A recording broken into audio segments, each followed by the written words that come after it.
Definitely. All right, Ant's makeup is all done. Welcome to week 4 of Beat the Drop, where we talk about the 5 stages of grief. And we are going to see which team is in which state. You have denial. I'm sure there's a few in there. You have the second stage of grieving, which is anger.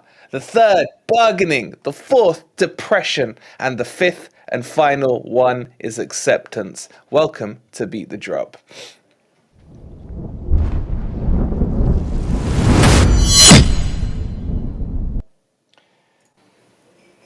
I can't remember which scene we're meant to be in. Hold on, let me find the right one. That looks about right. All right, guys, it's back. It's Beat the Drop. It has been a week. It's been a week. There's been some crying. There's been some smiles. There's been some tears. There's been some happiness, and there's been some depression. Where do we start? I guess, really, is there anyone who wants to take the first swing at the other? Mike. Oh, Mike. Go ahead, Mike. I don't know, Mike. Mike. Before you get on your soapbox, Mike, can we just remind all the viewers, Mike hasn't been in for 2 weeks because he's been out celebrating on holiday. He claimed on week 1 that Everton were going to win the league, I think. Tech issues. And now he's been humbled. So Mike, the floor is yours. Before you start, Mike. Sorry. Listen. Oh God! Oh no! Brilliant. Oh Brilliant. no! I really appreciate that, boys. I'm just here Look, to enjoy the show. Let's talk. Let's just talk about it quickly. Yeah, get it out of the way because this could be brutal. I come on here, Sean Dyche giving it the big gun, and it turns out Sean Dyche does make mistakes, quite a lot actually. He sets up the team wrong in the last 2 games. We get peppered. We get absolutely peppered. I sat there and I thought we'd beat Spurs. We didn't. I didn't think we'd get anything at Man United, but I certainly didn't expect to lose to Fulham. Fell apart. Waste of time. Players' lack of dedication, commitment. It looked like Everton were playing under Frank Lampard. My man got his tactics wrong. It felt bad, and all the time I'm sitting there praying that Bournemouth don't go and turn up a result at Tottenham. And after giving John a little bit of grief actually at the start of this, saying, "Look, Bournemouth were gone with Southampton," I'm sitting here and I'm accepting this now. John, I'm sorry, my friend. I let you down. I let your fan base down, but most importantly, I let my second chin down, and that's the worst thing about it. So Mike, which stage are you at? I feel like you're somewhere between depression and bargaining because you're bargaining a bit with John there. And it's in there. It's definitely in there. Honestly, mate, I sat there after that Fulham game, and I don't know if any of you watched my match reaction, but it was genuinely.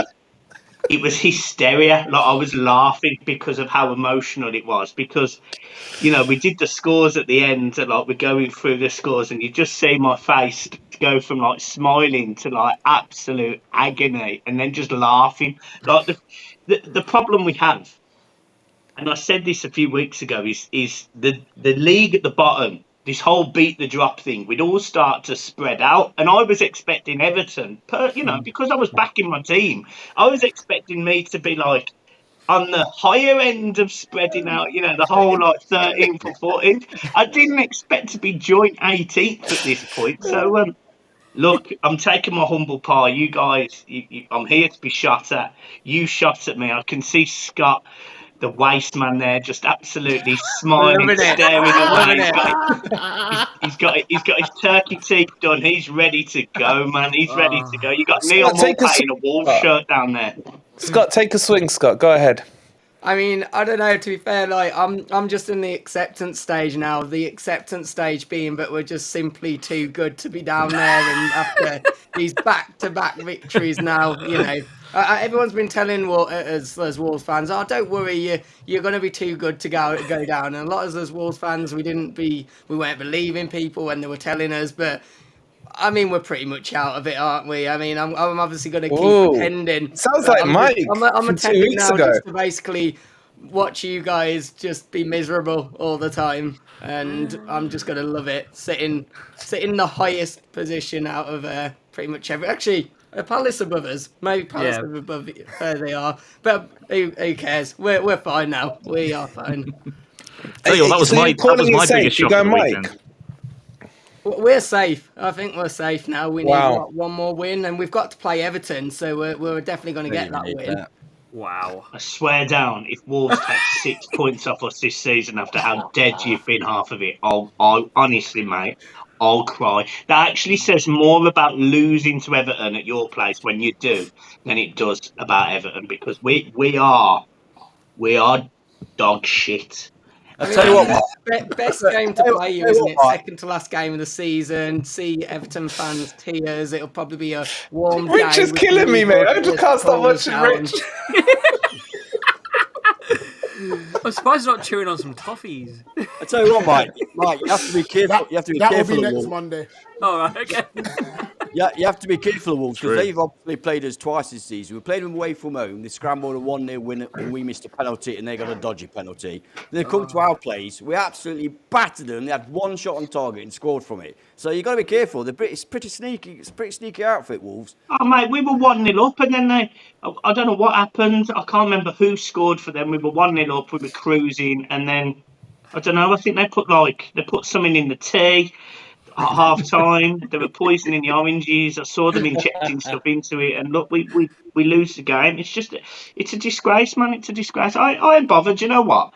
If you want your 3 points, Scott, you have your 3 points, mate, because I'm telling you now, next season when we get you in the FA Cup because we're in the Championship, I promise we beat you. Stage 5, acceptance. Acceptance. Wow. In all fairness, Mike, listen, I said at the start of this that for Palace we need 10 points. But after last season's debacle at your ground, where your fans ran onto the pitch, I hope we beat you on Saturday. Honestly,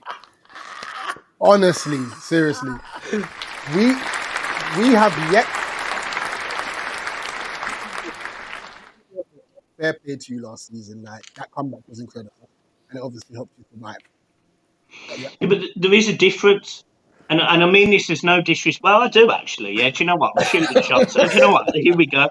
The difference is Everton have never been relegated, boys. So it means a lot when we stay in the Premier League. You guys, you're used to it. You're up and down. You're up and down. For League everything, One, buddy. Championship.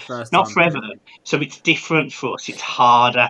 So when we get in slapped up, and then we come back and we win 3-2. Man, it meant a lot. So trust me, I was one of the first ones on that pitch. I was there celebrating, top off, swirling it round. We are Premier League, and I didn't ever expect to be in this position. You weren't the one that got swiped by Vieira, were you? Say again? You weren't the one that got swiped by Vieira, were you? Oh, nah, I wasn't. To be fair to Vieira, if I was Vieira and that fan come over and just started harassing me, I would have done more than boot him. I'd have literally licked his head clean off. You think that's one of the reasons we're struggling this season? Because we've not been relegated from the Premier League for 24 years.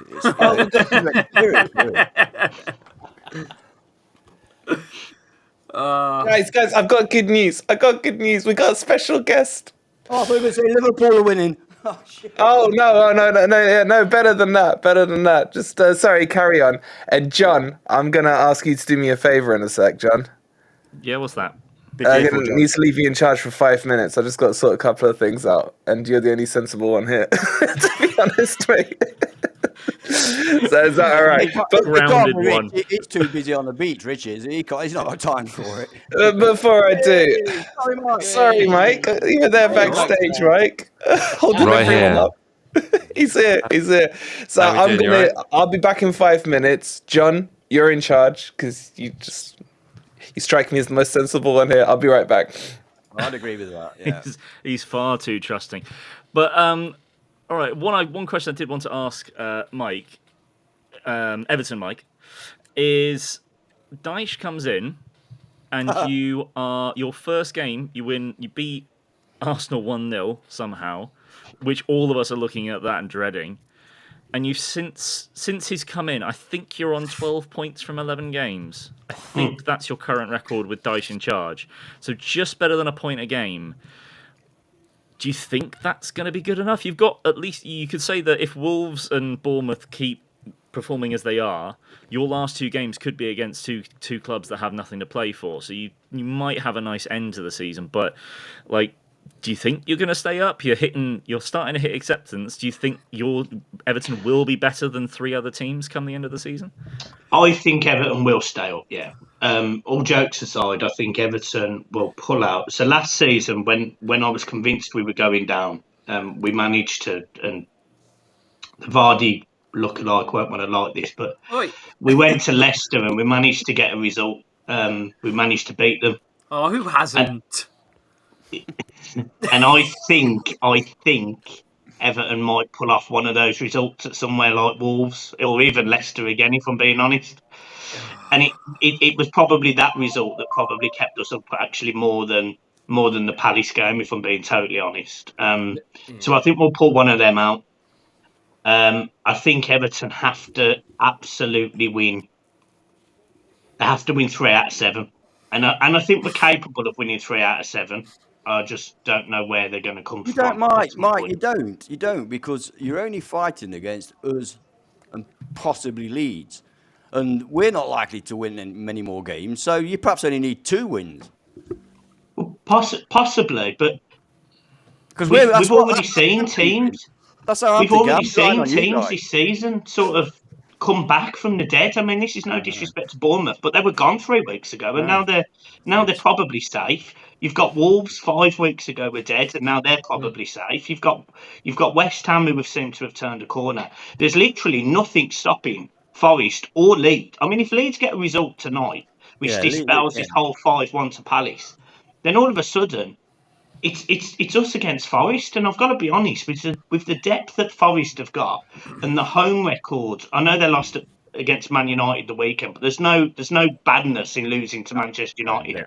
They were pretty good, I sort of sit there and it's literally a straight fight between our run-ins, and I've got to be honest, I think Forest is better. Really? That's very debatable. I mean, we've got 3 home games left. Those 3 home games are Brighton, Southampton, and Arsenal. Of the 4 away games, we've got Liverpool this week, we've got Chelsea, we've got somebody else, and then we've got Brentford, and then Palace on the last day. Somebody else. Yeah, Brentford aren't. They are literally Brentford are somebody else, aren't they? You know. Yeah, but I can see. I mean, you'll beat Southampton. No disrespect to Mike. You will beat Southampton. Bye. I can see you getting a result. I can see you getting a result against Brighton, like a point even. I can see you getting a result. That's possible. And then you've only got to go and get a result somewhere away from home. And when you're fighting for your life, do you realise who you're talking to? Why can't you? That's the problem. We have not been fighting away from home. That's the whole problem. We've been capitulating and soft and useless away from home. Have you seen that? We've won 1 game away from home all season. We're still all of a sudden gonna start. I'm not confident. Let me put it that way. I'm hoping that we can get a point against Brighton, possibly beat Southampton, and you lose every game from now to the end of the season. That's like not basic hope. So our running involves. So we're at home this week. We're away this week to Palace. We've then got Newcastle at Goodison. We're then away to Leicester, I think. Then we're home to Man City. No, if I'm being honest. Then home to We've City. got Man City. Ooh. Yeah, I can't. The last 2 games, games, I think. Last 2 games for you, Wolves and Everton. I mean, Wolves and Bournemouth. Sorry. Yeah, Those are the ones. You're not gonna beat Newcastle. You're not gonna beat Man City. Newcastle aren't invincible. Look at Villa.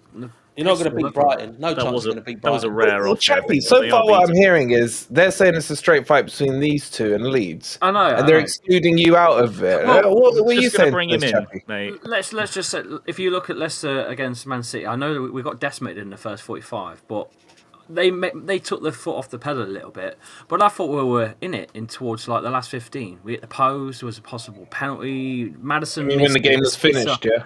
Yeah.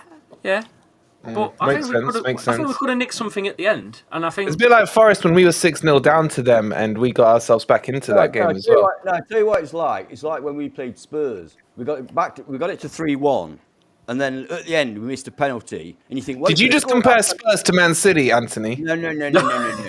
Really? Be doing I tell you that, what it's. and I tell you what it's like. It's The like having a situation. night with your girlfriend. She gets you to the very tip. You pull out. You shoot back in for 10 seconds. You're back in the game. Finished. Game over. Done. He's falling on his side as well. He's trying to get it demonetized again. That's what he's doing. Oh, no, we'll just get removed on this one. Mike, what you done to your camera? You shooting from the side there? He's He's gone. gone. He's dropped the mic, literally. Mike has dropped the mic. Good. Anyway, But go on, Chappie. Go on. Let me hear about this hope. Hold on, Chappie. I want to hear about this hope. Yeah. I'll stick my clown mask on because it might work. So, so I have a feeling the season starts on Saturday. All right, we've got Wolves. So Scott, brilliant, 3 by the points from you. All right. After that, we've got Leeds and we've got Everton. All right. There's 9 points there. If you look at the table, Easy. that Easy. puts us safe. All right. I agree. It's in Europe, mate. All right, right. I believe. All right. I'm speaking You to all liar. the clowns You in liar. this city. I believe. well, I think I brought it up last week with you, Chappie, that if you are going to escape, it's got to be in these next 3 games. Yeah, next 3 games. Because after those 3, Fulham, Liverpool, Newcastle, West Ham. Yeah. Not impossible to get something more from that, but yeah, Wolves, Leeds, and Everton. Yeah, you've got to try and you've got to get like 6 or 7 from that. Yeah. You know, the funny thing, I was watching a podcast the other day that was kind of, it didn't involve any of us lot. It was, Arsenal people. And they were talking about who's going down. And they gave whichever one of us was playing Fulham, which we're not, they gave 3 points against Fulham because they were so on the beach, 4 losses in succession, playing dreadfully, no Mitrovic. Gave them, whoever's playing Fulham, 3 points. But Everton kind of disproved that, didn't they?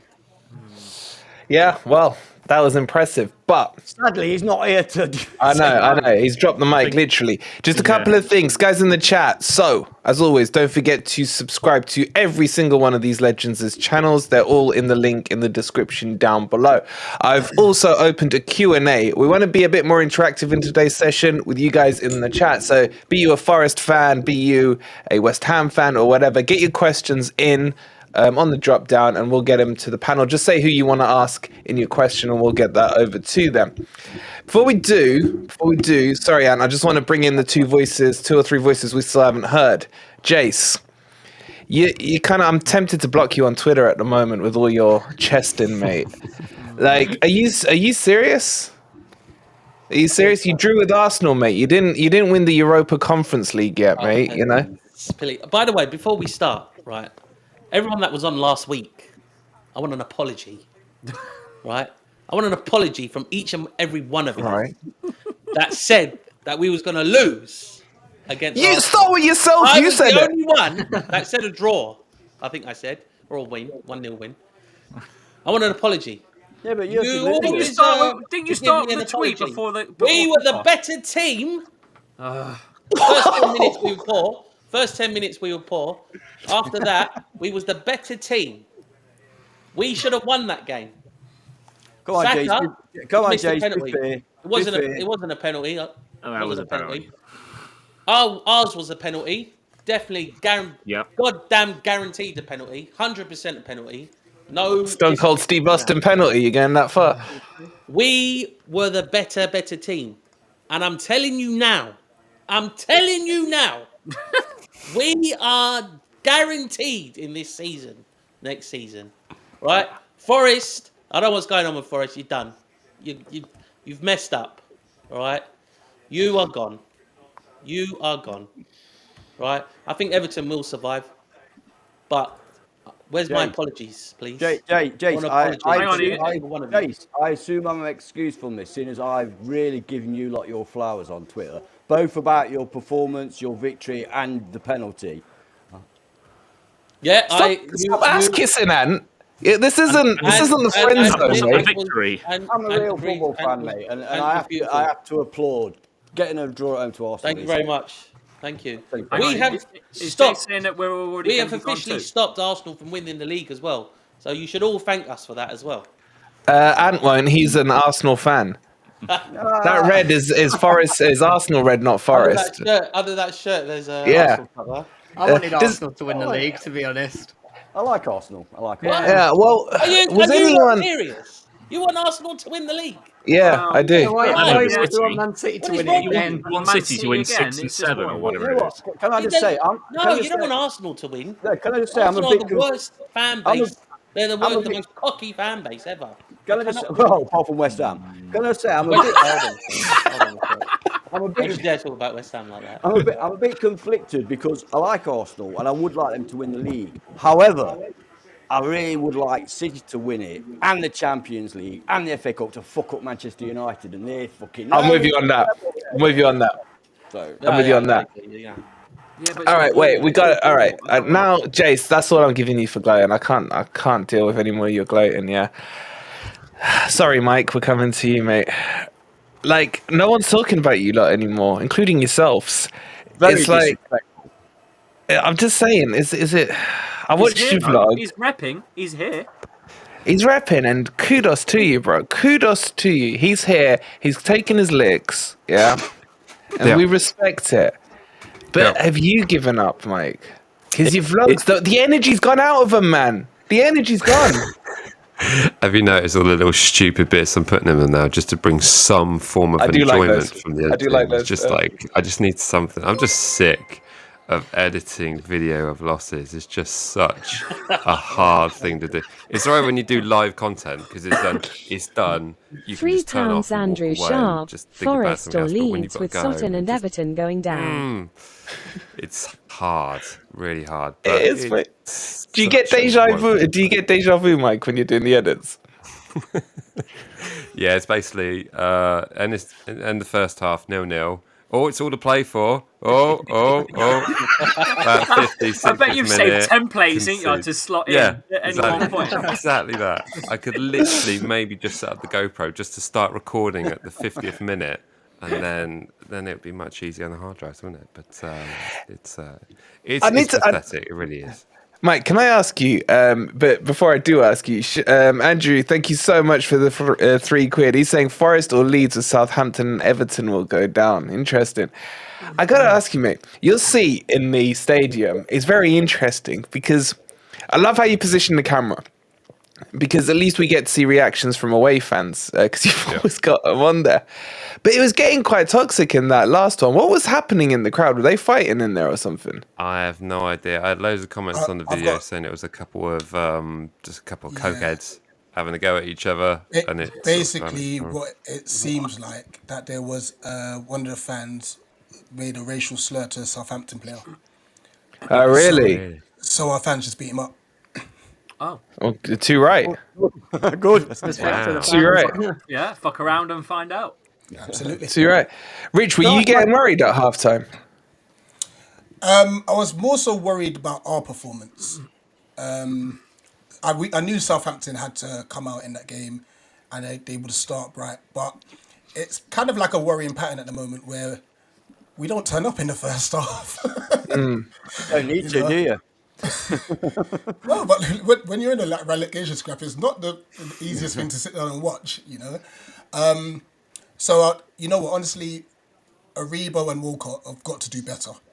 They really do, and I'm not saying that like we would have won anyway. Because listen, goals change games. You know, hit the target. They had to do that. Yeah, they both had to hit the target. You know, and they didn't. And that could have been two. They could have been 2-0 up, and it could have been. I could have been sitting here not eating any popcorn. You know what I mean? Because they had more possession than you. Because this is the thing, Mike. You had nearly 60% possession in that match. Can't remember how many shots. Actually, it's quite even in the shots department. I don't think you're that bad. I honestly, as a neutral, remember I'm neutral on here. I think Forest play worse football than Southampton. If I'm looking at it impartially, yeah. It's very kind of you to say. I mean, it's a similar picture. We see the same thing. It's always we've got more possession, more passes, perhaps not more shots on target, but we just do nothing with it. do absolutely nothing with it. We're just nothing in the final third. It's the age-old story, you know. We haven't got a prolific striker, and then this is where we are, you know. In all fairness, I think Basuna, I hope I pronounce it correctly. He's got to do better with He's got to do better with Ayu's cross, to be fair, and stuff. But the form that Eze is in right now, he's literally unstoppable at the minute. You know, fair play to him. He's had a rough season. Vieira playing him out of position, and he's out of favour. And now he's just playing with a smile on his face. You know, what he did to, I don't know if it was Carl Walker-Peters or Ainsley Maitland-Niles, like in the 95th minute, kind of flipped it round him and stuff, was just crazy. He's just oozing confidence at the moment. Yes, I have had the popcorn on just for comedic effect, but honestly, I still think we need to beat Everton this Saturday. I agree. Then I might say, yes, we are. We are. You're safe. Most of us are behind you on that.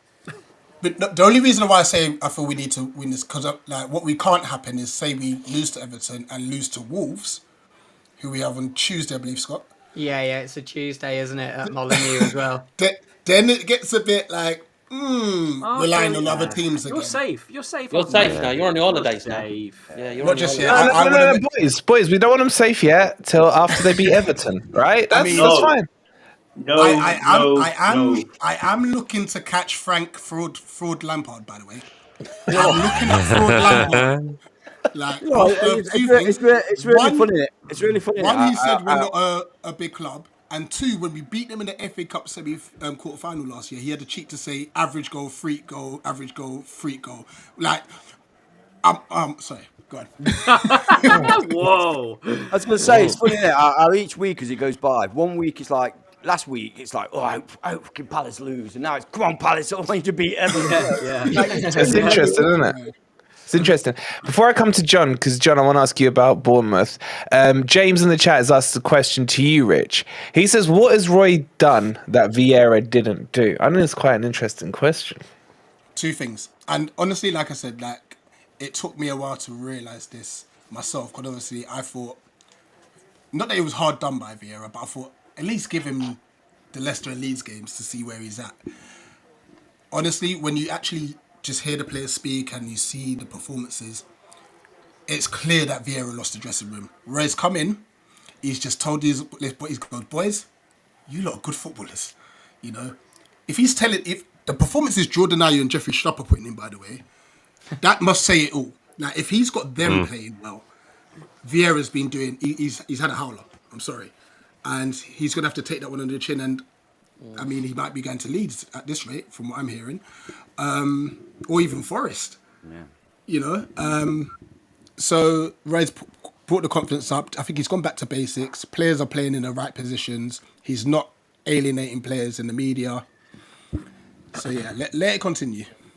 I think I completely agree with Rich there. Exactly what you just said. Back to basics. He's just gone back to basics, and it's just worked superb for Palace, and it's brilliant to see. But why did that? What did you do, Jace? It's quite entertaining football as well. I have to admit. It's good football, and that's coming from Uncle Roy as well. Do you know what I mean? Can I just ask Rich a question, actually? Because I was listening to, I'm trying to remember which podcast I was listening to today, but one of the points I thought was quite interesting that was brought up in terms of Crystal Palace's improvement was that you didn't have Zaha was actually a big reason why you're better. Because Eze and Elise now don't have the big dog that they've got to look up and try and find every time they're going forward, and can actually express themselves far more than they were when Zaha was like one of the main reasons you got those 3 games in a row with 0 shots on target, I think. The only reason I disagree with that is because I think Elise and Eze would have just expressed themselves anyway, playing in their right positions. However, we do play quicker. Zaha's not on the pitch. It sounds mad because of how talented he is. But when he does get the ball, it's kind of like touch. He's like not as explosive as he used to be. So he can't really beat a man as quick as... Like Jordan, I'm looking at him like, he's just bopping it around 1 touch, 2 touch, like putting through balls in and stuff. It's like, are you? Sort of thing. So I do feel we are playing quicker without him.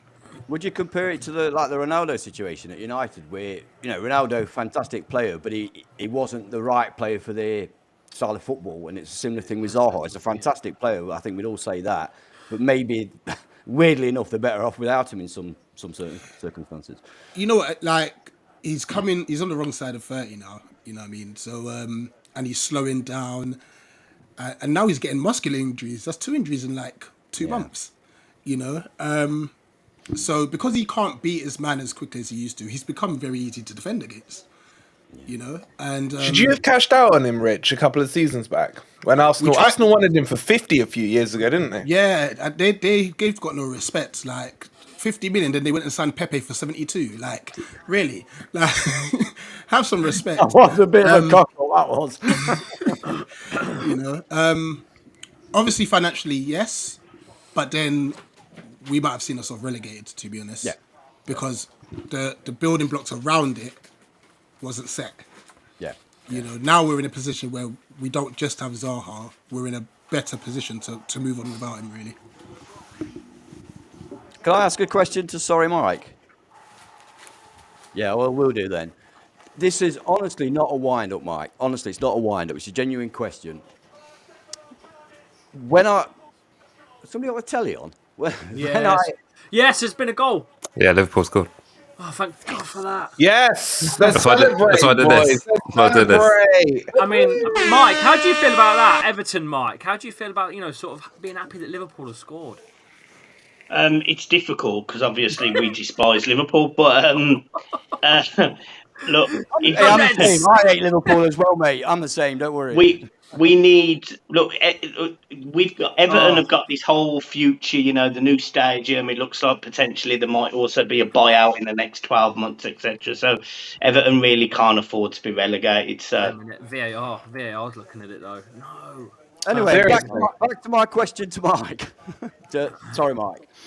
As I say, it's not a wind-up. It's a genuine question. When I was watching the football the other day, it shot over to a Southampton match. I think it was the beginning of the match.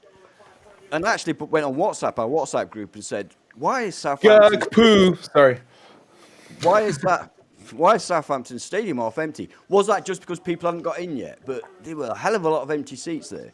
Which game's this? The last one you played. The Palace one? Yeah. Apparently it was a sellout. But it was pretty empty after the second goal went in. Yeah, maybe I just caught.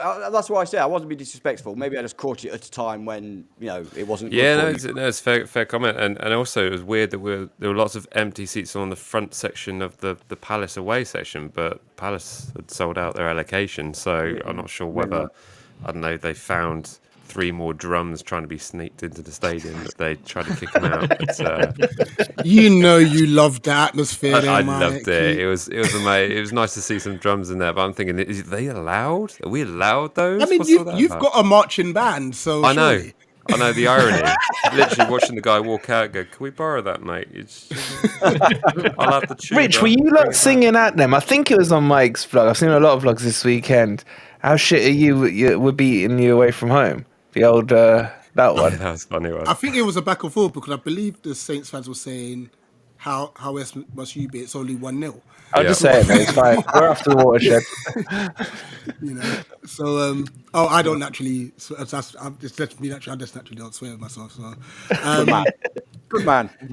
But then you've got obviously the Eze on fire chants, which looked like it was rocking. I'm hoping we do that again this Saturday, because I know the Everton fans are going to come in force. I know they're going to make some noise. Palace fans are brilliant to the city. Palace fans are brilliant to the City ground. Although you have got a bunch of knobheads. Yeah, 100%. With their Stone Island, with their all in black with their Stone Island stuff on. I can tell you that. Yeah, we do have. We definitely have some knobheads. Every club has them. To be fair, they were really good at City ground. Palace fans. All right, we've got to get on to Bournemouth.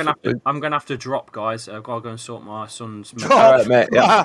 Especially beating the drop. Wait, are you going to literally drop? Or... Yeah, literally. I've got yeah, Chappie, if you get done, jump back on. All right. All right, mate. I'll see you in a bit. John, just before you go to Bournemouth, just to answer Ant's question regarding the empty seats, as Mike said after the second goal, it was literally the Palace fans started singing, You've seen the Palace, now F off home. So the Southampton fans decided to go home. We're off.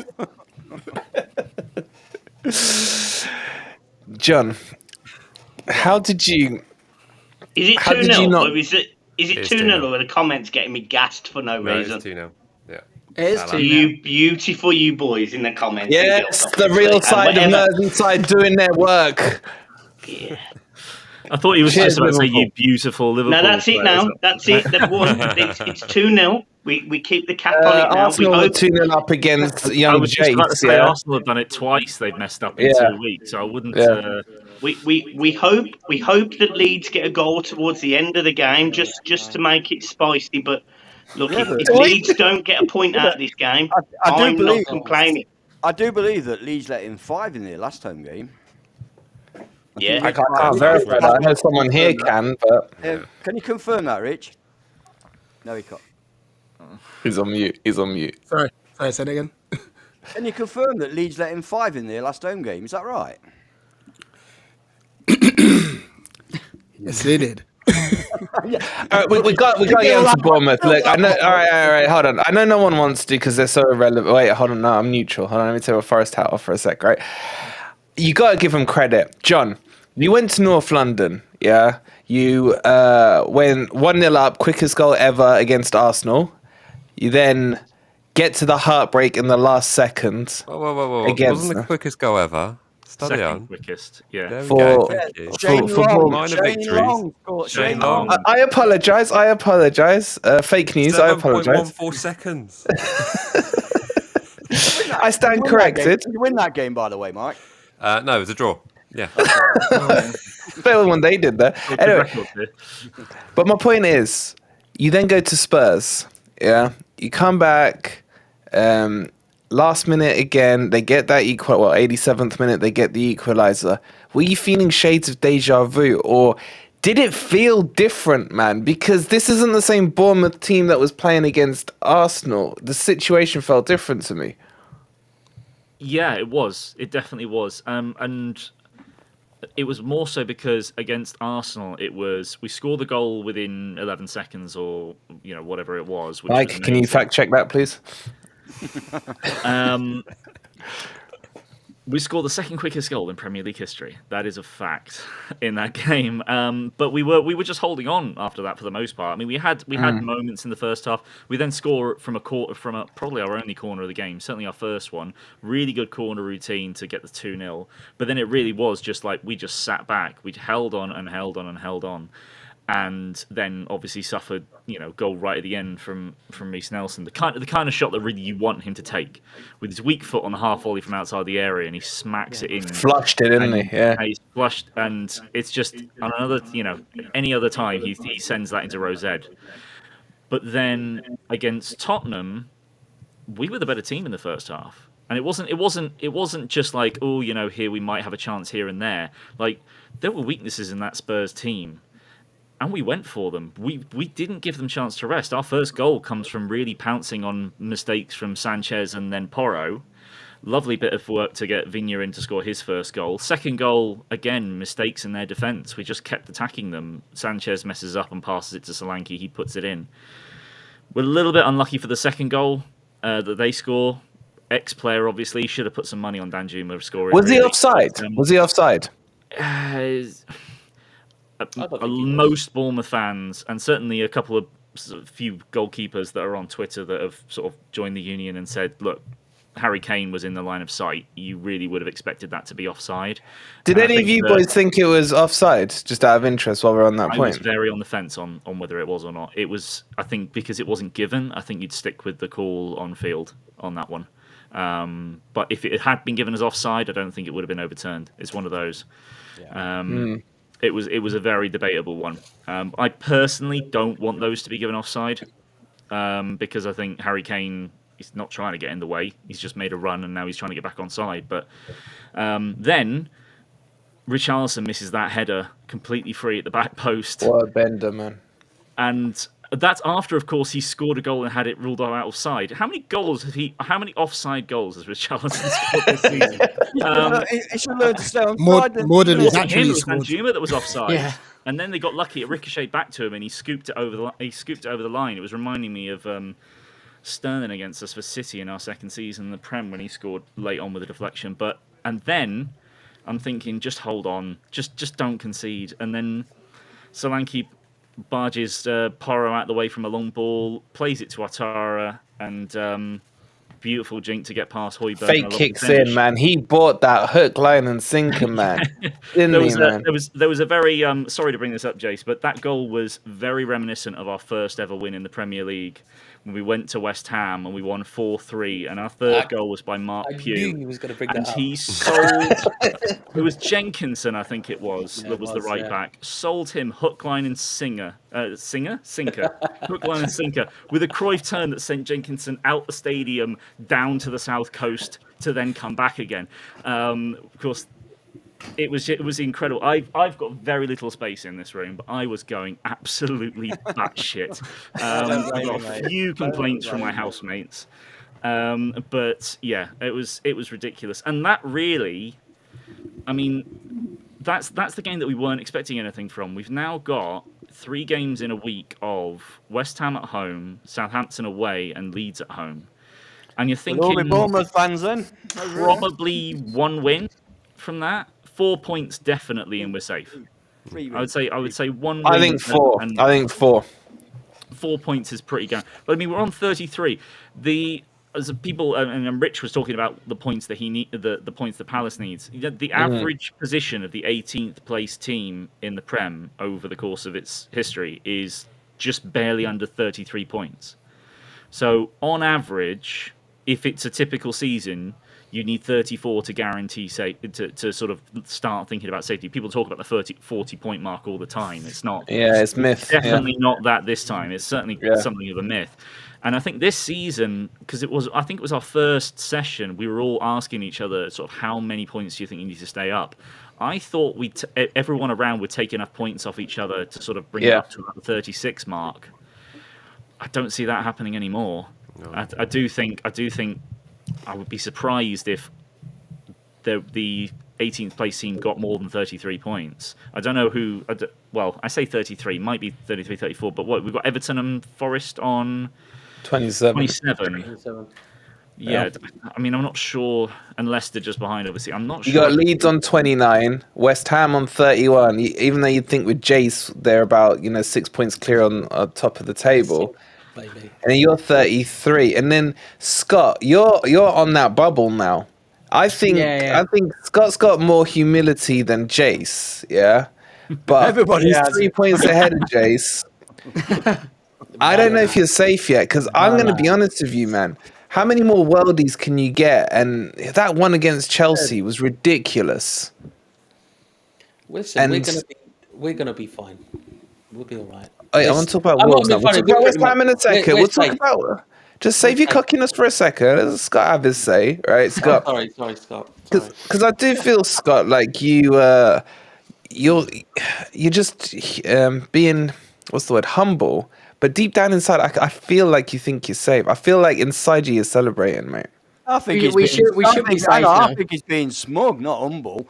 I feel compared to Jace, No, to be fair, we should be safe now. We've even got Diego Costa. He looks like he's suddenly come back from. Are you giving him that goal? Well, it's hit him last, hasn't it? Like he didn't. First Premier League goal for him since 2015, I think it was, or 2017, something like that. But he's starting to look a bit like the old Diego Costa. I think he seems to have got his Premier League pace back. People within the club now like. Pace?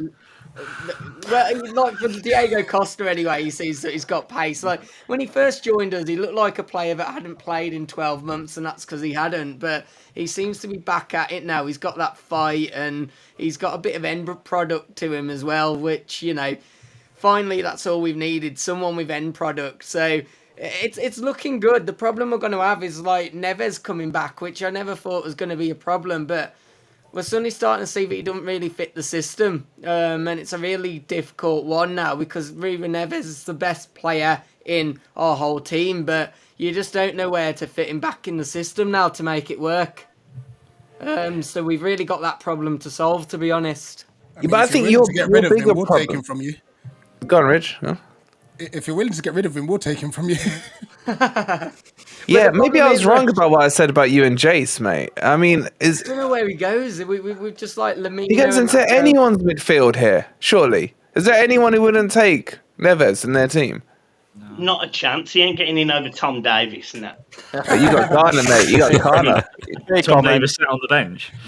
But this is a ridiculous problem we've got because he is like a ridiculous player. But like, everyone's starting to wonder: are we more balanced without him? And I think we're kind of resigned to the fact we're going to lose him with only 12 months left on his contract. So it's going to be an interesting one to see if we can get everyone basically back in the squad, get Neves back in. But we'll see. It's a nice problem to have with the points that we're on anyway. So, But I think your problem, Scott, sorry to interrupt you, is the next 3 games. You've got, just looking at it now, you got Leicester away, Palace, Rich will be there with his popcorn, and then Brighton away. And then after that, your closing games are going to be Villa, Man U, Everton at home. I suppose that's a banker. And then Arsenal away. So you need to be safe, I would say, before that Brighton game. It's these next 2 games for you. You got to pick something up from them. yeah, and that's it. Maybe that's the one little bit. Like, I'm not. If we end up not really getting much from these next 3 games, there is going to be problems. We usually have a good record against Villa, though, especially at home. So not like it's not the biggest Midlands derby, but just because the other 2 disasters of West Brom and Birmingham are just dead clubs, which we never have to play now. Like it's become a little bit more of a derby than it was historically. So. And then obviously we've got the easy win at the end of the season again, obviously against Everton. But yeah, we probably do need a little something just in case. But we should have enough. I hope Calvert-Lewin is fit for that one game and comes up and bangs 4 goals past you, and then we sit here on the show and I laugh. I hope he's fit as well because it'll give you guys a bit of it. You'll feel that fight, and then he'll come and step on the pitch. 20 minutes later, he's done his ACL or another injury, and then you'll just see the hopes and dreams just go, much like Goodison. Just those hopes and dreams will be gone at the end of the season, and down you go. I think you're a point away.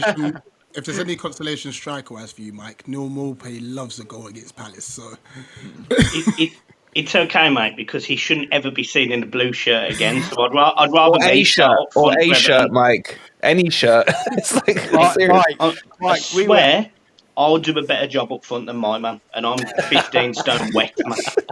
Right, we were shitting ourselves when we were linked to Maupay. I tell you, weren't we? No, I was not the Forest fan base. The whole Forest fan. Well, if Cooper wants him, Cooper should get him. We were like, no, he's crap. Danny Welcrap keeps him out of the team in Brighton. That should tell you everything. That should have told you a lot.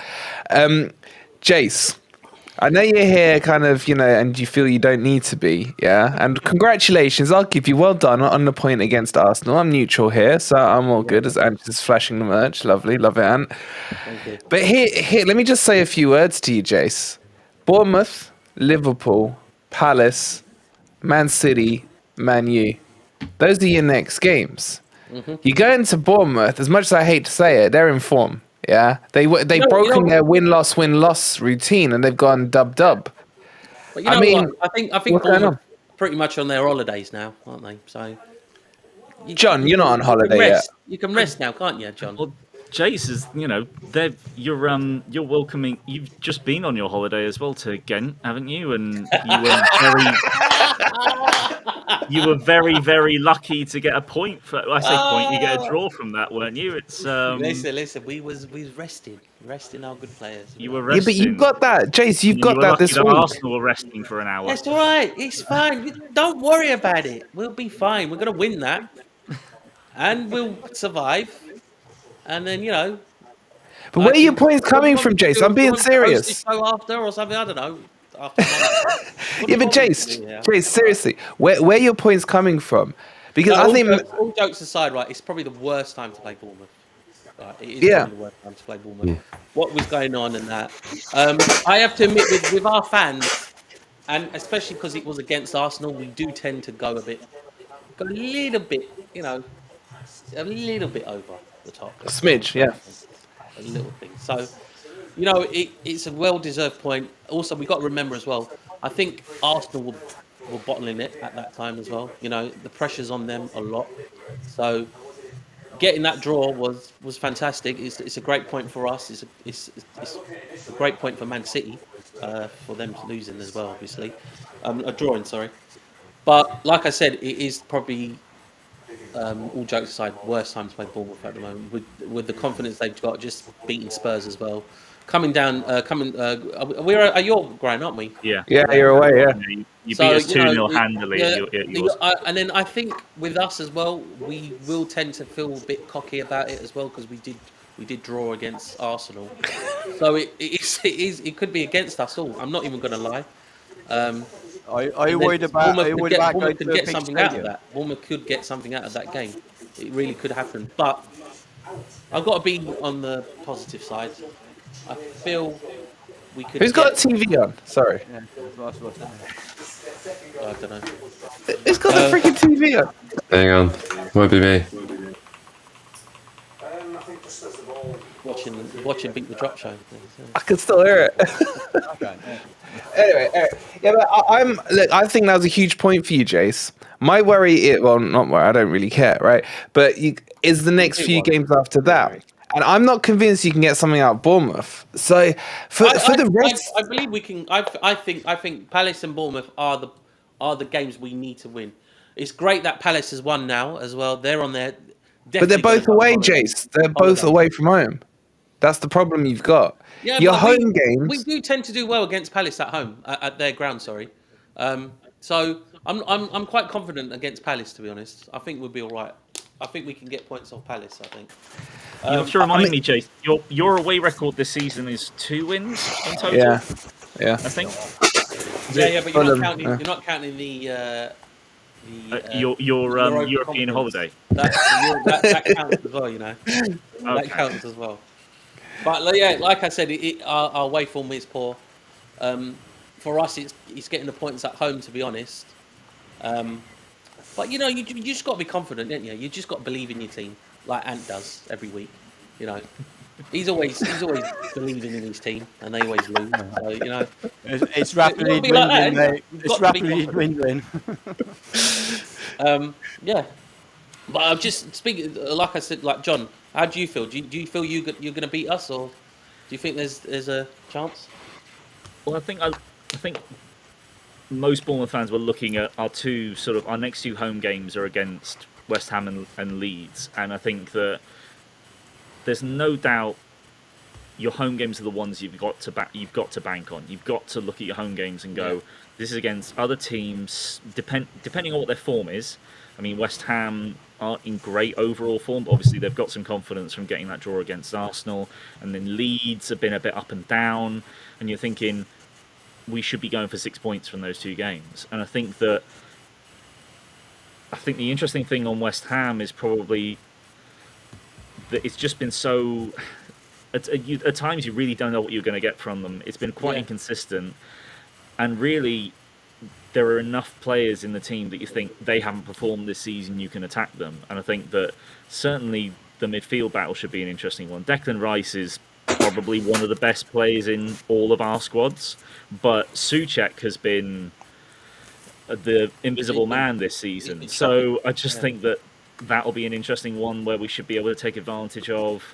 And then your attack isn't really getting many goals, and whilst you've got players that can score, it's you're not really creating as much. Well, I just have to say, us against Arsenal, we was a completely different team. I have to give credit to Moyes. I was really, I was slating him at the start of it. I was like, this is wrong.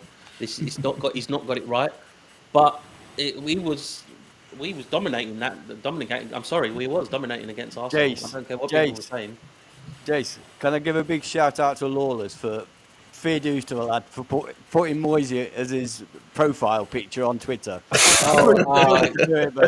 was pure. That was beautiful. He must have killed him to do it, but fair dues. He did kill him. He was telling me that he was dying inside. He was. Actually, Jason, Jason, you mentioned Moisey. This is a question actually I was thinking about before we went live about asking the group, because you would think with Gary O'Neill is getting a lot of credit at the moment from the wider footballing world, and I think most fans from outside Bournemouth see that he's done a really good job. And I think in particularly recent form, I mean, we've won 6 out of the last 9 games, I think, which is ridiculous form. Well, 6 in 10, something like that. Bournemouth fans are still not 100% convinced by Gary O'Neill. Are you convinced by him, John? I think the recent turnaround has convinced me that he's definitely a manager that we can, because he's got an 18-month contract when he got made permanent. So obviously, we've got no obligation to say thank you very much for keeping us up. We'll try and find a better manager. I wouldn't be against him staying for next season and seeing what the start of the season starts like. But the thing is because I think there's a lot of Bournemouth fans that think that with the investment in January, this squad is not a bottom 3 squad anymore. And I disagree. I think it probably is. It's very debatable. I think all of our squads, up to a point, is debatable as to which is necessarily the worst squads or the bottom 3 sort of squad levels. And that's the manager. The manager needs to get more out of a group of out of the collective than just the individuals. That's what they're there to do. But how many of you out of the group, how many of you would take Gary O'Neill as your manager over what you've got?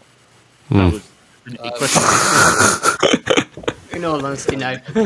No, I mean, I don't expect all of you to say that. I certainly don't expect that from Rich or Scott. I just think I think he's.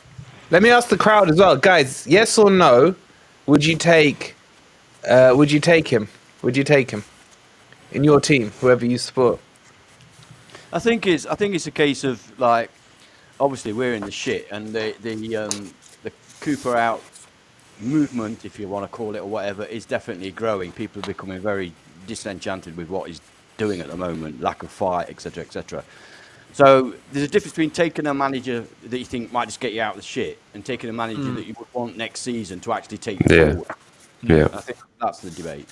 Yeah, and I would say it's very close. It's on the line. I think there are still a lot of Bournemouth fans that sort of would be say convinced by him, and I think the part of the reason for that is because of the poor bits of form we went on. Like the first few games after the World Cup break, we were diabolical. We played. I'm pretty sure it was Rich. We played Crystal Palace first game after the World Cup break. I think it was. It was the last game of the new year, last game of 2022. I'm pretty sure we played you. That was your last win, and it was a comfortable 2-0 win at ours. It was 2-0. Was it 2-0 or 3-0? I can't remember. Yeah. It was some of the worst we've ever seen us play, and we played 4 or 5 games like that, and I was one of the ones that was almost I was Gary O'Neill out after 4 or 5 games.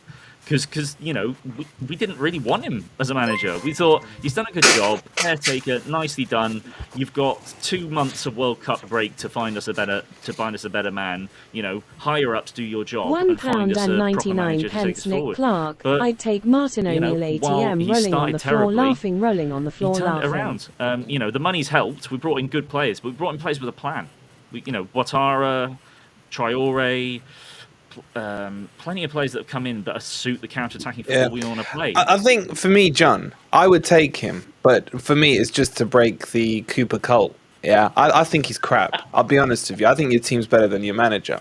Yeah, but right now, for me, Forest need their cult broken, and their cult is Cooper FC. It's not Forest FC anymore. It's ridiculous.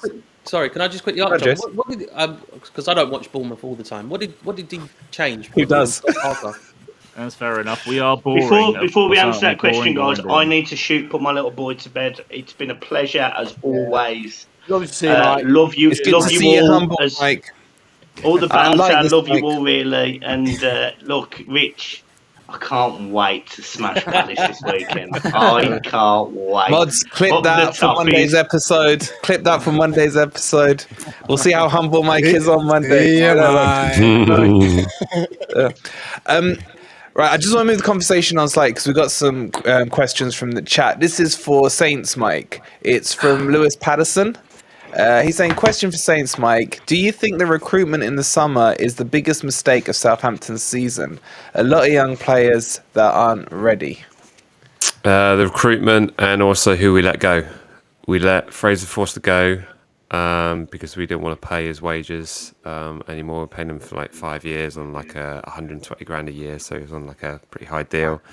And we let Aurelio Romeo go, who wanted to go back to Spain, which, I mean, his interception record in midfield was absolutely massive. So, and he's still tearing up in Girona and scoring for them and just having a great season. So it was who we let go as much as who we didn't get. You know, we were promised an out-and-out striker. We were linked with Cody Gakpo, but so was everyone else. I think Leeds were linked with them. They sent a private jet, and I think Forest also had some interest in him as well. We were? But yeah, it was the fact we didn't get a striker. Because you had the Chelsea, was it the Chelsea loanee you had last season? Exactly. Armando Broja, who got some goals on the first part of the season. Tailed off towards the end of the season. Yeah, he ran dry, didn't he? Yeah. Yeah, but he was on he signed a ridiculously long deal with Chelsea. So anything to get him out of Chelsea was going to be in the region of 50 million quid. I think West Ham were also after him as well. But he broke his leg, didn't he, or his ACL or something this season, isn't he? Yeah. So I must say, as a Palace fan, like, we need to keep our scouting systems a lot quieter, because whenever we go for a player, West Ham team to just jump in there and take them. Like, they don't do their own scouting. It's mad. Well, West Ham just go on FIFA, don't they, and just see who's available on the transfer market. Like, I bet none of the West Ham fan base knew who Paqueta was, before he came. We know everyone. What's the striker called? Scamica or whatever, the Scam Maker. Scamaca, yeah. He's scamming us at the moment, actually. What happened to him? He's got a knee injury. He's gone for an operation now, so he's out for another 3-4 weeks now. Chat saying 2-1, by the way, guys. So there might be a bit of a comeback happening. Speaking of where is he, John Semenya? Because we were linked with him. Yeah. What's happened to him? You're on mute, mate. You're on mute. John, you're on mute. Sorry. Yeah, he's just on our bench. That's where he is. He hasn't been injured. Leeds have scored. Yeah. Welcome to the conversation, and Scott said that a minute ago. Where was I? Was I looking Turn your hearing aid up, old man. Forest have been promoted. Get in. Oh, fuck off, all of you. Oh dear. Yeah, he started for us against. I'm trying to remember who it was now. I think it was Arsenal. Actually, I think he started for us. Was it Arsenal? He started one game for us, but he's mostly just come off the bench. He's been a useful option, but the one game he did start, he got a decent few. I say opportunities. He doesn't let go of the ball quick enough. He holds on to it far too much. He's not getting other peelers involved when he's far up the pitch at the moment. That's the issue I've got with him at the moment. But in terms of his work rate, great, and he's aggressive. He gets forward, and he will be a great squad player. But he's not ahead of Solanke at the moment, and he's not a winger that can replace what we've got right now. So he's a great utility forward. But he'll play a lot of games for us next season. I'm sure he will. In the Premier League, you think, as well? Right, and I want to bring you in because you've been quite quiet so far. I got a couple of questions from you from the chat. Sharky's asking, question for Ant. Do you believe, in capital letters, believe, Believe, Forest will stay up? Be honest, asking because I trust your judgment, mate. That's pressure, Ant. Right. The way I'm looking at it now is I'm discounting Crystal Palace, Bournemouth, West Ham, and Wolves, and West Ham as well. Okay. Yeah. I think that they're all safe. This is my opinion. I'm looking at Southampton and Leicester as being down, and you gotta say sorry, Mike. If you say something like that, you have to say sorry, Mike. Sorry, Mike. Yeah. Nothing personal, mate. I believe it's between us, Everton, and Leeds. That's why I don't want Leeds to come back. I think Everton are in big shit. And I don't think it'd be a case of how many points will we get. I think it's a case of how many points will other teams get. Our safety, I believe, depends on other teams being as shit as they've been all season. So Everton and Leeds, I'm hoping will not get more points than we do. It's dead simple, really. So that's how I feel. I believe that we can stay up. I've got to ask a Forest question, to be fair, because I've been seeing on Twitter there's suddenly been a bit of a change towards Morgan Gibbs-White, and I don't know if that's just a couple of fans or is that starting to be a real sentiment now, and what's sort of going on, because I just wanted Before he answers that, Scott, can you tell us what the Wolves fans thought of Morgan Gibbs-White, and then we'll get Ant's take on Morgan Gibbs-White, because Ant's one is quite interesting. Well, it was different for us, weren't it? Because he was kind of like our Brennan Johnson. You know, before he went on these very successful loans to Swansea and Nottingham Forest, he had an interesting. Sheffield United, you mean? Willy Bolly now as well, haven't you? But he had a training ground incident that was kind of never officially confirmed. But basically, he ended up breaking Willy Bolly's leg in the process of it, and you know, it was one of those tackles he should have just not. Oh, did you know about this, Dan? Because we got bloody Willy Bolly as well. Yeah. So And suspiciously, he's out injured. Has he been acted again? So, I mean, like, yeah, that went on. And I don't know, he just had a weird relationship with us. I think, you know, his dad's a massive Wolves fan as well. So his dad would often be at away games. And if anyone said anything bad of Morgan Gibbs-White at the time, he's been known to, let's just say, protect his son, which I'm not saying is a bad thing, but eventually you've got to let it go that, like, you know, like fans would naturally get on top of him. He was one of those that clearly had a lot of talent. He clearly had talent, but at the same time, you know, one too many tricks and a question around his end product as well. So we thought that we wanted to keep him, but when your guys' offer came in all honesty, we had too many wingers anyway, so it was just too good a chance to turn down. We wanted to sign a striker, so we managed to use that money to get a striker. Sadly, he came on, the striker we signed came on for 20 minutes and tore his ACL and was out for the season, which is Liverpool probably got a big reason everything went so wrong for us straight from the start. But yeah, Morgan was one of them. I think we wanted him to do well, but a lot of fans in the end just felt, one, his attitude wasn't right. He was too bothered about his misses and doing TikToks, etc., especially when the team weren't doing well anyway. And then the second side of it was there was just that question around the actual end product.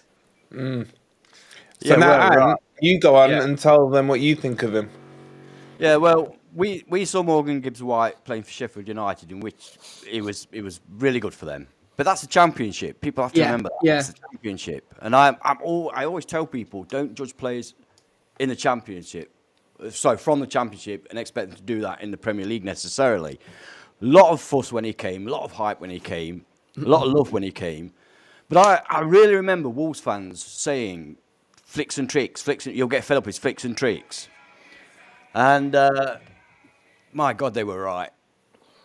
And to be fair, though, let's be honest. It drives me to distraction, flicks and tricks all the time. And when they're not coming off, which is the majority of time, it drives you up the wall. Now, Wolverine's a massive MGW fan. Me, not so much. I go on to play on what I see. And I've not seen enough. I think he's got 2 assists all season. Yeah, he has. Yeah. He's supposed to be our main midfield creator. He's got 2 assists all season. But and the last few games... Fake news, 4 assists, 2 goals, mate. All right, not enough. Not enough in 27 games. Right? And the last 10 games, he has been shite. And I said a couple of weeks ago, he needs dropping. And everybody is up in arms. You can't drop Morgan Gibbs-White. He needs dropping. He played against Wolves. It was brilliant. I thought, great. Okay, maybe he's... Well, there was a reason for that, though, weren't it? Game of his life for him. Yeah, and the next game, back to being shit again. And honestly, he's the worst corner taker I've ever seen in my life. Yeah, it's corners I've ever seen in my life. Why he's still on corners, I do not know. You know, on Sunday, when we played Man U, if you're looking on that side, Loddy went over and took a corner. And everybody was up cheering because he was taking a corner. It wasn't Morgan Gibbs-White. But I think that's when you're going to see the ugly side of him. Now he's not got all that love. He's a confidence player. I think he did really well at Sheffield United and Swansea as well because the fans instantly warmed to him. Probably why he started out well with you guys as well. I think now that's slightly changed. He doesn't know how to take like the criticism. So I think that's maybe when you could also see the relationship getting strained between his attitude and how he is with the fans as well. Don't get me wrong, Forest fans, as you've probably gathered, are incredibly loyal. I mean, look at the manager situation, what have you. And there's no booze for him down the ground or anything like that. But in social media and in our chats, there's a lot of negativity coming towards him now. People are starting to say, well, we love him, but, he's a great player, but he could be brilliant, but there's always that but there at the end of it. And I've got to say, I've never seen a player put a ball out for a corner directly from the corner in the Premier League before, and he did that at the weekend. It's starting to have little doubts now, and that's big. But I think the main thing that you said there, that he's supposed to be your main creator. I think that's where the mistakes come. It's the amount you paid for him. And I think that's why we bit your hands off at it, because we knew that he was going to be a player that would need a couple of years. He probably would have been on the bench. In a couple of years' time, I still think he'll be a Premier League player. But to be your main creator now, I think that's where you've gone wrong.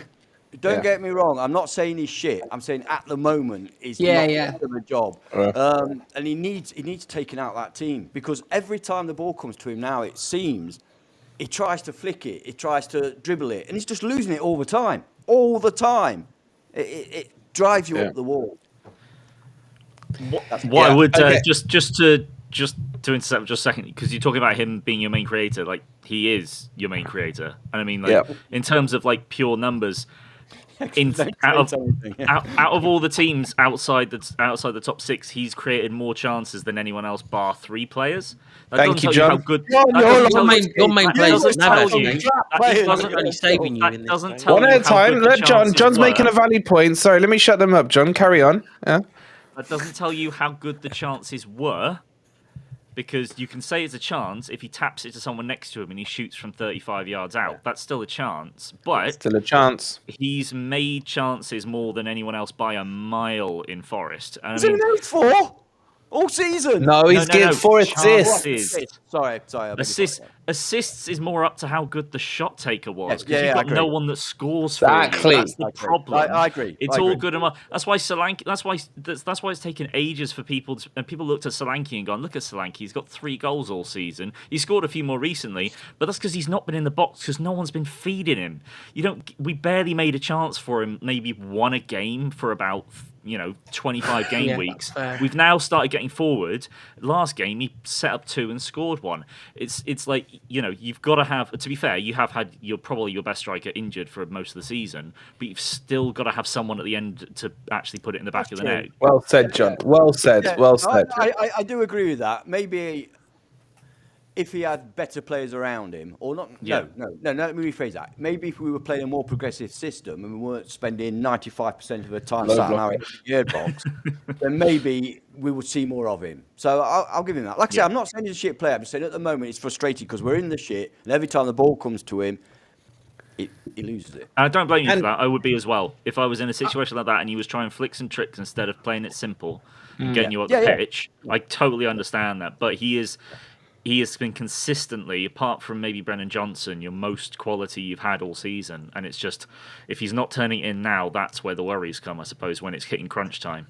Yeah, I think he's a great player when things are going well. I don't know if he's that guy to get you out of it when it's not. Yeah. But but at the end of the day, the reason Wolves fans care so much is because we thought there was a player in there, and Wolves fans will deny it. But in all honesty, the money was too good to turn down. But at the same time, we were a bit gutted. It'd be like you guys losing Brennan Johnson, and then him coming out and seem to be happier at another club. You'd probably be a bit be the case next season. He did make it really clear that he wanted to come to Forest, didn't he? I mean, crystal clear. Yeah. That's bound to upset any fans, any fans of his current club as well. All right, I just want to move it forward. Let me just say one last thing. To John's point, if we had Kevin De Bruyne in our side, I don't think his GA would be quite the same. Do you know what I mean? Because you're quite right. If you've not got the players to pass to and everything, it makes it very difficult for a forward midfielder to perform, doesn't it? So I do take that point. It's apparently 4-1 now, by the way. It's not offside. Okay, still 3-1. Don't worry about it. Don't worry about it. And Sam Surridge will get you 10 goals in the Championship next season. Don't. I was down the mat. Why'd you say that name, John? Why'd you say that name? Because he's an ex-Jerry. I was at the match on Saturday, and there's a guy next to me, and Sam Surridge is warming up. He was like, "Oh, come on, Sam! Oh, I want Sam to come on." Sam came on. He says, "That's it now." He says, "I don't care what happens. I don't care if he doesn't touch the ball, as long as Sam's on the pitch." I thought, what's wrong with these people? I think you were next to his dad. That's the problem. He's all around there. All right. Let's move on. Right, we got to talk about this week's games. So, Saints Mike, you have gone through your hard patch now, and your next game is Arsenal away. I swear you've played them about 5 times, mate. You're getting screwed with these fixtures, man. How are you feeling looking ahead to that one? Not confident, but last time we played them at St Mary's, it was a draw, and they played us off the park the first 25 minutes. I was blown away by what was in front of me and thinking like this is going to be horrible. But we managed to scrape a draw from that. But look, I've got to be really realistic. Just make them go 2-0 up. You'll be fine. True. That's a good point. They're the Bournemouth of the upper half. But it's one of those things. I'm not throwing away 2-goal leads. Is that I'm just not even confident we can score, let them get anything from this game. That's the worry. You know, we got a manager that's telling us we're playing aggressive football, and he's not even playing a striker on the pitch. It's like, yeah. So not confident. Scoreline? 3-0 Arsenal. He was straight out with that, lads. Did you hear that? Didn't even hesitate. Okay. So, oh God, that's not looking good, Mikey. That is not looking good, man. Next up, going around the circle here, Rich. This is a big one. You versus the other Mike. You're at home though. Everton. I think that's and lads, rest of us, what do we want out of this one? Do we want Palace out of this fight now? Please. Yeah. Please win. In all honesty, I think just the fact that it's at home sways this one. Hopefully we don't take them lightly because we can get punished, and we have been punished by them in the past. But I think 3-1 Palace. 3-1 bloody hell, he's confident. What's Roy's form like against Everton and stuff like that? Does he win, lose? It's difficult to tell because we had a really bad team before. Our team's a lot better now. So when they played him in 1921 and Roy was in charge, in his teens. Okay, so you're going for a win there. I mean, looking at the chat, everyone wants a Palace win. Being Forest, being Bournemouth, being whatever. I think even being Everton fans are shouting for a win there. yeah, I hope so. If we get the win, I think that's it. I think we're safe. 100%. I bet Palace have never been so popular with so many teams in the Premier League as they have over these last few weeks, have they, Rich? Just everyone wants them to win. Since we started playing a decent brand of football, we've been likeable. You know, beforehand we were dire. Like everyone's like, get them out the league. It's boring. It's rubbish football. I don't know, last year Vieira was the darling, wasn't he? Breaking news, lads. 4-1. Breaking news. 4-1 Salah. Leeds are in the shit, right? Rich, Bad goal difference in it now. What is Leeds' goal difference like? Leeds' goal difference. Bear with me, Connor. I will let you know. Rich, when Venables was in charge, were Palace? I can't remember. They were the team of the 80s, weren't they? Because they were playing fabulous football under Terry Venables. They were. My dad had to tell me about that. I won't go in. Piss off. Oh, backhand the old man. Rub it in. No, it wasn't even. No, I've just been honest. Hey, listen, I read about it. I'm not saying I know. Oh, okay. Yeah. Imagine me here saying, "Oh yeah, I saw them." Like, I'll be lying. When they beat Liverpool in the semi-final of the FA Cup, I was so happy. Anyway, go on. All right, next is the big one for us guys. As in, we got a clash here. Jace, down to the south coast. against the informed team. I believe you must be in the top 5 on. Let me take my get the Oh, sun. you're in business now. Get Okay. the sun involved. Get me Onslow shirt on, Yeah. ready, eh? Factor 50. Factor 50 that pasty skin, mate. Yeah. Get the skin out. Hey, I'm gonna say. Some of the sun's come out in London. It's all smog, mate. It's all smog. I'm gonna say. I've got to say West Ham win, innit? West Ham win 2-0. West Ham. 2-0. Is this off the back of delusion from the Arsenal game, or did you really honestly see improvement, or was this a one-off because it was Arsenal? I have to admit, I did see improvement. But we have got the Thursday game coming up, so Huge game. very big game. We're going to win that anyway, so that'll be fine. So we have to win that because I'm not coming on this show if we die. Are they playing? You can't do that. No. Who are they playing on? What, midweek? What's that? They're playing Genk or whatever they're called. Oh, the Belgian European competition. The Belgian Waiters 11, yeah? All right, so you're going 2-0, Jace. Cocky as always. I love it. I'll fire this one straight across. We'll come back to you, Scott, but seeing they're going heads up. What are you feeling like, John, on this one? I mean, we've got to respect Jace to back his side, obviously. And I think that, I don't know, we're just in form. I want to be sort of like, it might be a draw and, nick it and whatever, because West Ham have got a better first 11 kind of, or, want to say all that. And it's just like, I can't see anything else other than a win. I really do think that we should win this. I mean, it's going to be sod's law that it'll be freaking like, you will do a Fulham and you'll beat us 1-0 with a deflected own goal or some shit like that. But no, I do think that the thing is the confidence in the team, and we know if we win this game, we'll be on 36 points, and that is basically safety. I cannot see that not being enough points, and that's the motivation of the team. So I think that I do see us winning, and I'm gonna go. You know what? I'm gonna say we're gonna get a clean sheet. I'm gonna go with 2-0. So I'm going to flip it to 2-0. It's cancelling each other out. It's going to end up 0-0 then. 2-0 each way. Hey, we keep getting points, even if it's draws. We'll edge towards that safety. But I do think we'll be a winner. It's bound to be a draw, isn't it? I bet. It's going to be a draw, isn't it? It's going to be a bore draw, isn't it? Draw doesn't help us. It won't be one that many people will be tuning in for, that's for sure. Hey, don't worry. You'll see us again next season on Sky. We'll be all fine. I'm hoping we'll see you at the City ground at this rate. But anyway, Scott, Scott, Lee's gone hiding, obviously, but you got Leicester away.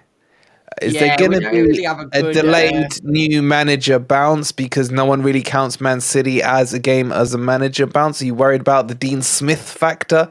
You heard Chappie, he was clutching at straws, claiming they had 5 minutes where they passed the ball about. What do you think? Away from home? I mean, it's one of them. We've got a really bad record, I think, away at Leicester. But then the Dean Smith thing gives me confidence, to be honest. It's like I know that Leicester wanted obviously Rodgers gone, but it's like getting rid of like chlamydia and then going and getting gonorrhea straight away by getting Dean Smith in it. It's like no, it's not a good thing. Let's face it. It's just going from one annoyance to the other. So that gives me some real confidence, to be honest.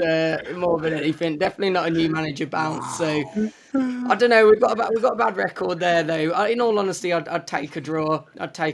Because then I think that's probably all we need. Just keep those points moving.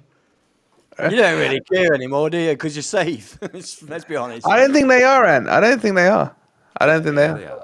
Yeah, we maybe need 3, maybe 4 points more, but I'd just take a draw. I'd take a draw. If we can get a draw, then I think we've got one more win in us somewhere. But, obviously, for the rest of the guys on here, it'd be nice to get the win and, just keep them right in the misery of it all. Mike, is that what you want? Do you want to keep Leicester with you, or would you rather hold Wolves as reachable still? What do you think from a Southampton perspective on this one? Absolutely. I mean, I think Palace and Wolves have they've got another result in them towards the end of the season. So that's just that's not reachable. And I look at Bournemouth as well in that category as well to say that they're not reachable. So you always look at the ones immediately above you and think like, well, if there is a glimmer of hope and we somehow miraculously manage to win 4 games and no one wins anything anymore, then that would be it really, wouldn't it? I'm with you, Mike. Yeah. I'd rather. I want to get it down to like five teams in the bottom, bottom 5 teams, so that we know who to cheer for. You know what I mean? Otherwise, I don't want to win. Whereas if it's just 5 teams and Palace are playing Leicester, we know we want Palace to win to keep them down with us, if that makes sense. Bloody hell. Okay, so that's that one. Brighton, Man City, we don't. Done that already, Ant. Huh? We did that already.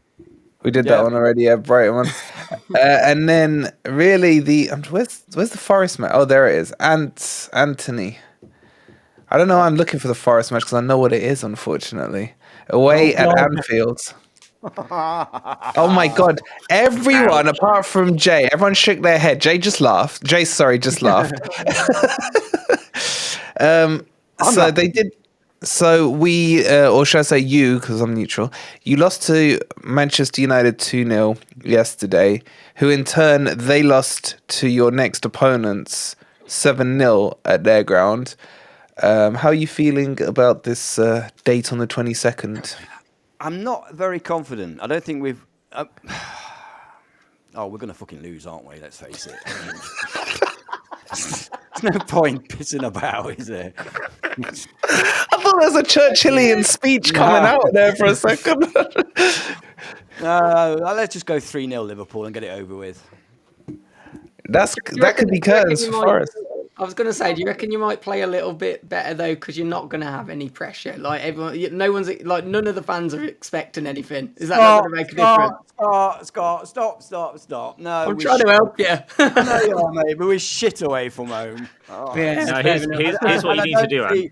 We've got the same manager, the same players. I don't see any reason why anything's going to change. We're shit. Here's what you need to do, Anne. You need to lose 9-0. Because if you lose 9-0, you don't get relegated. That's just ask Mike. I tell you ask Mike. They have failed to get beaten 9-0 this season, and now look where they are. I tell you something, You just John. need to lose 9-0, and you'll be all fine. That is not beyond the realms of possibility. Or 10. we may go to 10 to make sure. Make sure you're going down. Cool.